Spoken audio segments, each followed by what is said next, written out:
There's been a lot of confusion and divisiveness around the S24 Ultra. Some people either love it and others are bored or they hate it. But I think that it boils down to misunderstanding what this device is attempting to be. And I think it's down to a lot of Samsung's marketing around this as the AI phone, when a lot of people don't really know what that means practically. Most phones already have some form of AI in them, things like single take in the last couple of generations of the S series. And people have a disdain for the term. To them, it translates to unnecessary learning or bulking the phone with fads or even something that's unethical. It makes people want to run away. But I'm here to tell you that this is low-key one of the most exciting phones of the last couple of years. And that what Samsung have done is make such a polished and useful phone that, yes, maybe sounds a little bit boring on paper, but will be a more enriching phone experience than any gimmicky marketing tricks from other devices like AR painting or funny emoji, stuff that we've had in the past.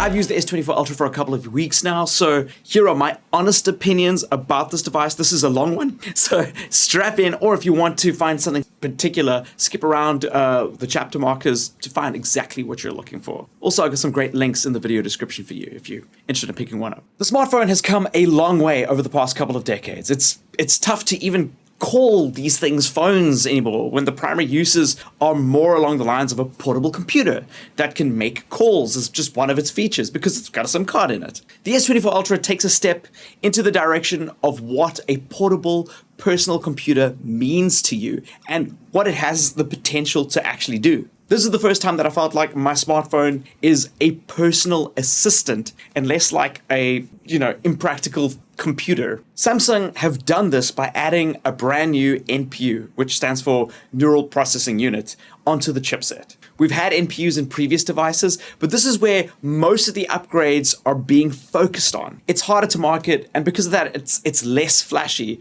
but it takes the S24 Ultra to some incredible places. The NPU is like the brain of the device, and with it you can imagine new images where images weren't there before, translate languages right in front of your eyes, take notes, and even summarize entire lectures and business meetings into useful notes, not just stuff that's lying around on your device. And this is just the start, but what an amazing start it is. Before we even touch on the camera, because I know a lot of people want to know that first, let's go through some of the most useful features that this miniature brain can accomplish for us. But first, specs. The body this time around is made up of titanium, following in Apple's steps, so it's going to be a little bit more durable than the purely aluminium frame of pretty much every other smartphone that's come out. Besides the benefit of making it a little bit stronger, it's got a really nice brushed metal feel, one that goes away once you slap a cover on it. So I don't know how many people care about that. I've seen a lot of reviewers speak about how they're just going to use this as a naked phone, but that's a scary thought to me. It comes in 4 colors: titanium black,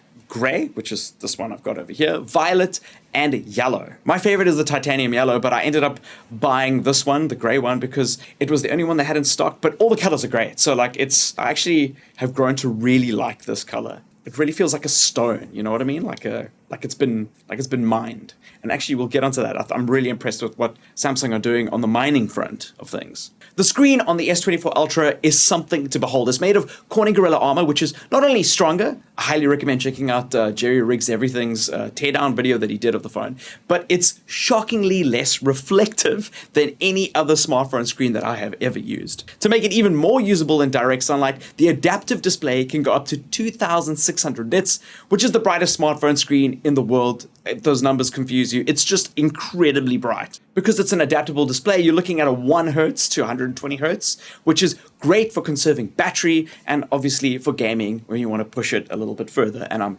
going to get into that a little bit later. All with a resolution of 3120 by 1440 Quad HD Plus display. This is the best display on a smartphone ever made to date, available on the market as of me uploading this video, because it's bonkers. And what do you expect from Samsung? This is just like the forte. Samsung have also finally gotten rid of the curved display on the front of this guy. I know this is a point of contention for a lot of people and especially Samsung fans, but I love flat screens. And with the S Pen, obviously this comes with an S Pen, there's more real estate to draw on, and it's cheaper to fix because it's a flat piece of glass as opposed to a fully curved one. This is a move that I'm really hoping that Samsung stick with for a very long time, and it's something that I've been waiting for them to do. So thanks, Samsung. The one concern with the display that many people are having is that the colors seem a little bit muted in vivid mode in comparison to the S23 Ultra and S22 Ultra, etc. I must agree here. I saw at the moment that I did the smart switch over from my S23 Ultra. After having used it for about a week though, exclusively, and not touching my S23 Ultra, you don't really notice it as much, but I'm quite disappointed that they've gone this route of muting the colors. They've said something about it being more natural, but when you see something like a vivid screen, you expect a vivid screen. I enjoy watching media and editing pictures with a more saturated experience. And as a content creator, this also shapes how people see the final edits on their devices. For instance, I might edit an image for Instagram with what I think is a great final tone, but someone with an S23 or older on Vivid will have the photos rainbow colors just explode all over their face on Instagram. This is something that I hope is either fixed in an update or just it slowly becomes the color standard, because I think that's actually the rate it's going to go. Saturated might be like the old phone thing. I guess that's a call that you're going to have to make for yourself. And colors are a personal taste thing anyway. This debate's actually been raging for a very long time because Apple's had muted colors, and yeah, it's a thing. What are your thoughts about having a more muted color saturation on the device? I'm actually really excited to see what people think. Maybe I'm just a rare person on this front.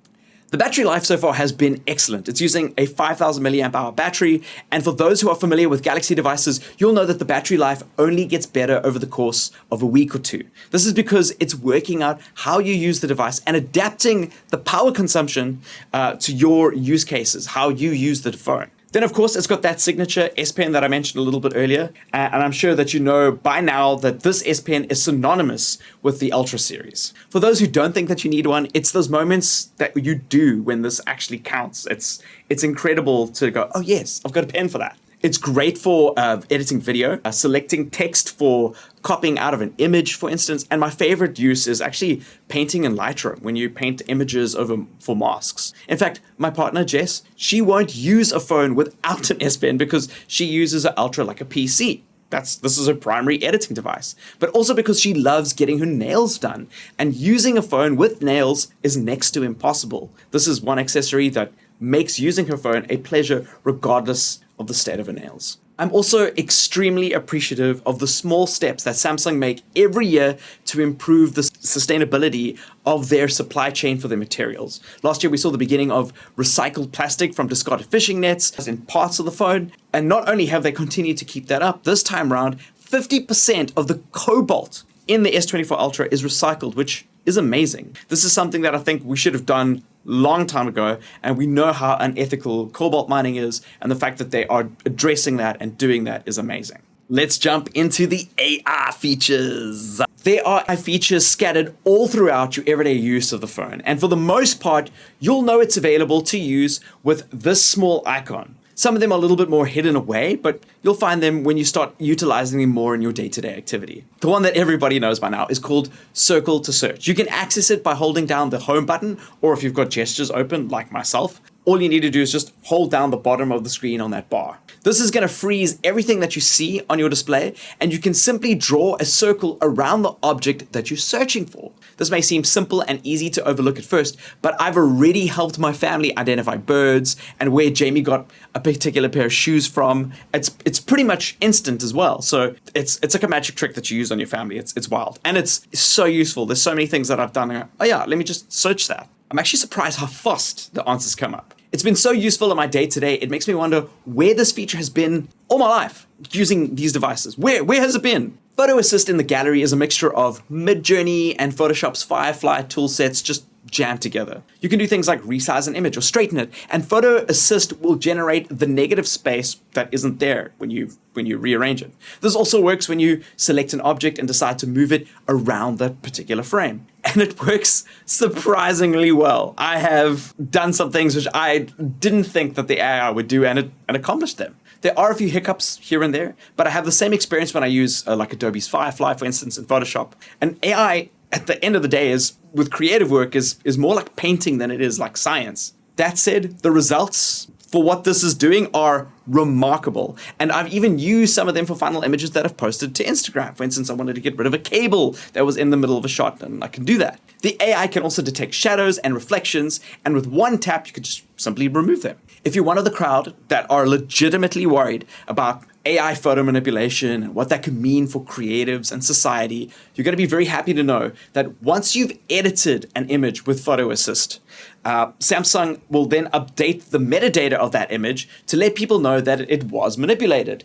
And it's also going to add a watermark. It's this type of consideration and holistic approach to the tools that make the S24 Ultra so special. It's things that they didn't have to do, but they are addressing the elephants in the room and making this a more accessible and usable way of, using AI. Chat Assist lives on the apps bar within the Samsung keyboard. As you type out something, if it's applicable, the Galaxy AI button, that icon, or the translate button will become active. It does two very impressive things. Firstly, if it detects another language on the screen, say you're texting someone whose native language is Spanish, and if you tap the translate button, it'll send them whatever you respond with in their native language if you choose so. Conveniently then, underneath all the other messages, it'll keep the translation in your language so you both know what's being said. This is great for business relationships or if you're traveling to another country, but right now the supported languages are limited and not much use at the moment in South Africa. I think French would probably be the most spoken language out here,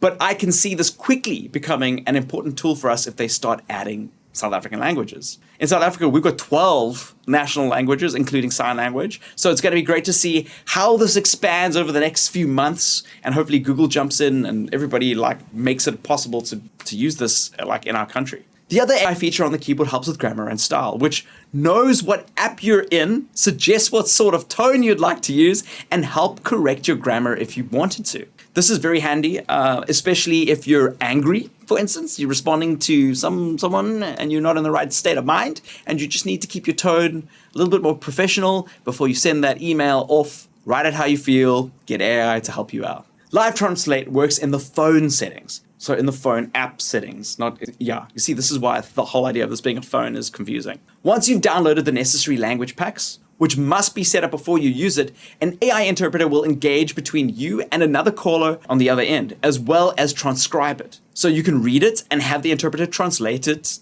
to you via voice. The added benefit of this is that you also get a transcription of the call to reference later. And none of this, I'm told, is going into the cloud. All the conversations are stored and kept locally, being translated locally. And that's why you need to download those language packs first. I'm still trying to find out if you can transcribe calls without live translate. Like, for instance, even if you're just speaking your native language to another person who's speaking your native language, like English to English, would you be able to get a live transcription of that call? I think that's going to be super useful. If you can do that for live translate, why can't I do that for live transcribe? Let's move over to a few less flashy, but for me, really useful tools. Note Assist is in the Samsung Notes app and allows you to summarize notes and even format them for whatever you need them for. Right now, there's two formats that you'll see, but I hope that they expand this over time. But those are probably the most commonly used ones. Then you can export that note to other services like PowerPoint, for instance, or Word.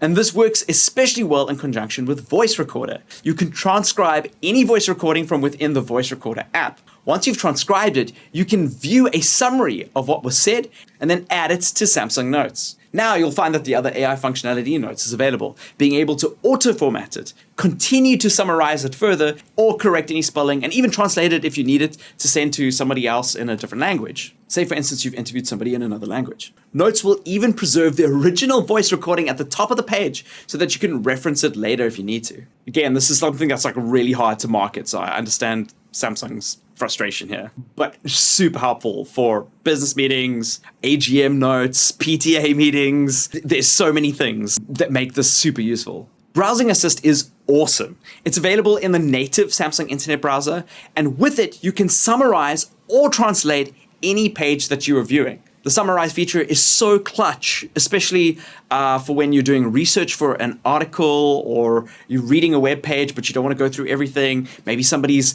waffling on about something, but you want to get the most important information out of that page. cooking blogs, I'm looking at you. Stop it. Stop writing that preamble. Nobody wants to see your backstory. We just want the recipe, damn it. Just skip to that. Samsung has said that these features are going to be trickling down to last year's flagships, but for now they're here on the new devices, and most of the that they spoke about and what they've demoed is being done on the processor, right? It's purpose-built with this neural processor. So for all we know right now, this is the best way to use these services regardless of whether they're available later. And if they're going to be getting cloud processing, for instance, you're going to have to be online. There's also a huge likelihood there's going to be a fee attached to them because it has to be done on a server. But if you've bought the processor here, I doubt they'll charge for those services on the phone. Someone's calling me. They can wait. Right now, that's all speculation. I just wouldn't wait until they announce what the S23 series is getting and what they're not getting. And it's just, yeah, I wouldn't wait for that. I would look at getting a device that's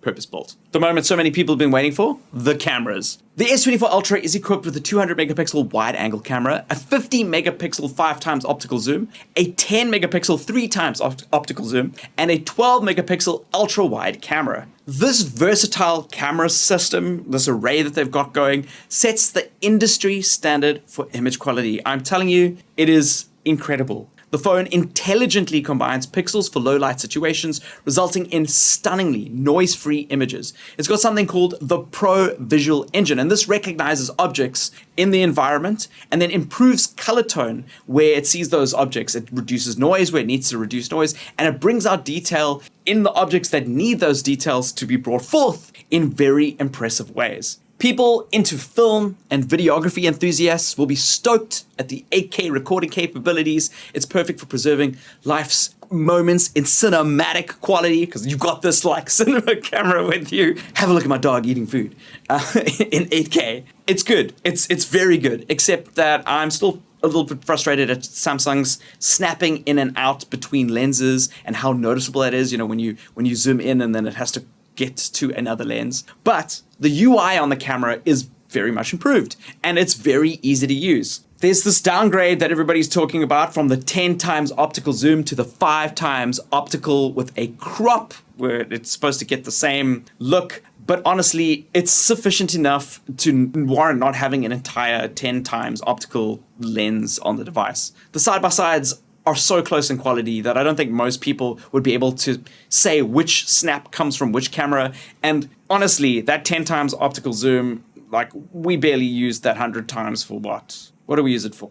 Instagram stories? Very stoked with the camera system. So how is the S23 Ultra for gaming? Well, the new vapor chamber inside of this is the biggest that any phone has ever had. It's 92% larger than the S23 Ultra. And that's important because the vapor chamber is a form of water cooling for the processor, the APU on board, which houses the graphics processor on mobile phones because they don't have like a graphics card slotted into like another slot, which not only makes it more comfortable to hold because it's not burning your hands like you're frying an egg, but it also increases the battery life. And most importantly, it also allows the Snapdragon Gen 3 processor to push itself a little bit further. You'll see some of that performance here in Call of Duty Mobile and League of Legends Wild Rift that I've got running on screen.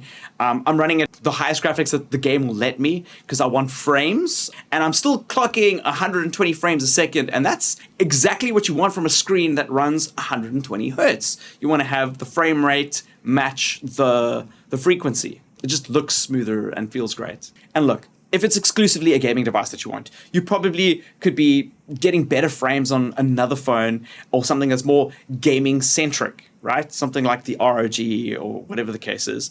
But you won't come across a gaming phone with all the polish and considered features of the Galaxy S24 Ultra. Quite frankly, you might also only be getting a handful of extra frames, nothing that's probably worth considering over the S24 Ultra, and definitely not with 2600 nits of brightness. This is an exceptional gaming device that performs top of class, and I didn't even talk about ray tracing. This thing supports ray tracing, which is incredible, and it still blows my mind that devices like this can even support ray tracing and rendering light in such a demanding way. I mean, that's stuff that like next-gen consoles, well, next-gen, PS5 and Xbox Series X, current-gen consoles do. Sorry, Nintendo. And with that peak brightness that can be used outside in broad daylight, the S24 Ultra is a beast. One thing that I actually also want to mention on the gaming front is that it's got a 12% faster touch response rate, which is just a lot slicker to feel when you're playing. It's just the input is great.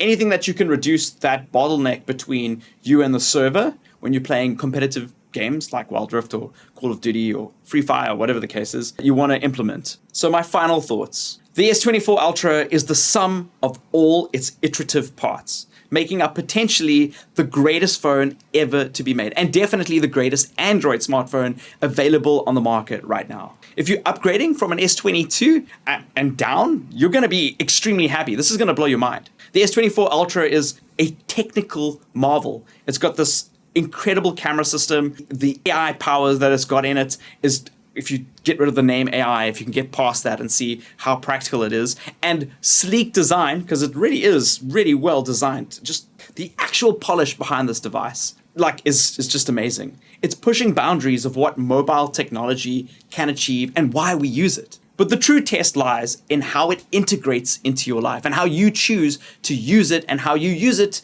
to empower things like your creativity or fueling your productivity. Is the S24 Ultra for you? Is it your gateway into this new mobile future, or are you going to wait? That's a question that only you can answer. For me, it was a hell yes. And that's why I got my one. I'll see you in another video. Cheers.